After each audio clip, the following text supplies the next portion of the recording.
సరస్వతిలో అంటే సినిమాలో పోయిన పాప పేరు రీసెంట్‌గా సరస్వతి. వరలక్ష్మి శరత్ కుమార్ గారి 'సరస్వతి' మూవీ ట్రైలర్ అయితే చూసాను. సీరియస్‌గా చెప్పాలంటే జాగ్రత్తగా ఉండండి అంటూ ఒక వార్నింగ్‌లా అనిపించింది.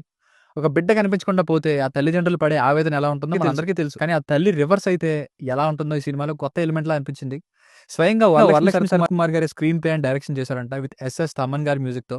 మార్చి కాబోతున్న ఈ సినిమా యొక్క స్టోరీ చాలా సింపుల్‌గా అనిపిస్తుంది. కానీ ఒక పక్క వరలక్ష్మి శరత్ కుమార్ గారు తన కూతురి కోసం వెతుకుతుంటే, మరో పక్క ప్రియమణి గారు కూడా అదే. అసలు వీళ్ళందరి పిల్లలు ఒకేసారి ఎలా మాయమయ్యారు? స్కూల్ నుండి బయటకొచ్చే గ్యాప్‌లో ఏం జరిగింది? ఈ క్వెషన్స్ చుట్టూ సినిమా ఎలా సాగుతుందనేది సినిమా రిలీజ్ అయిన తర్వాత తెలుస్తుంది. సస్పెన్స్, మిస్టరీ, థ్రిల్లింగ్ ఎలిమెంట్స్‌తో పాటు ఇన్వెస్టిగేషన్ ఉన్న కోర్ట్ రూమ్ డ్రామాలా అనిపిస్తుంది ఈ మూవీ. డ్రామా కొంచెం బాగుంది, సస్పెన్స్ ఎంగేజింగ్ గా మాత్రం ఉంటే వర్కౌట్ అయ్యే ఛాన్సెస్ మాత్రం హెవీగా ఉన్నాయి. ఈ జానర్ అలా. ఇందులో నాకు బాగా నచ్చింది ఏంటంటే కాస్టింగ్. ప్రకాష్ రాజ్ గారు, సప్తగిరి గారు, రాధిక గారు, వరలక్ష్మి శరత్ కుమార్ గారు, ప్రియమణి గారు, రావు రమేష్ గారు, నాజర్ గారు, ఇలా చాలా మంది ఉన్నారు. ప్రకాష్ రాజ్ గారు లాయర్ లాగా కనిపిస్తున్నారు. ఆయన డైలాగ్స్ చాలా లాజికల్ గా సిస్టమ్ ని ప్రశ్నించేలా ఉన్నాయి. మురళీ శర్మ గారు పోలీస్ ఆఫీసర్ లాగా కనిపిస్తున్నారు. ఇక్కడ ప్లస్ పాయింట్ ఏంటంటే కేవలం ఎమోషన్ మాత్రమే కాదు, ఒక పవర్ఫుల్ ఇన్వెస్టిగేషన్ ఉంది. తమనస్ గారు తన పీజిఎం తో మాక్సిమం మంచి వర్క్ ని చూపించారు. టెన్షన్ ని మెయింటైన్ చేస్తున్నారు ట్రైలర్ లో.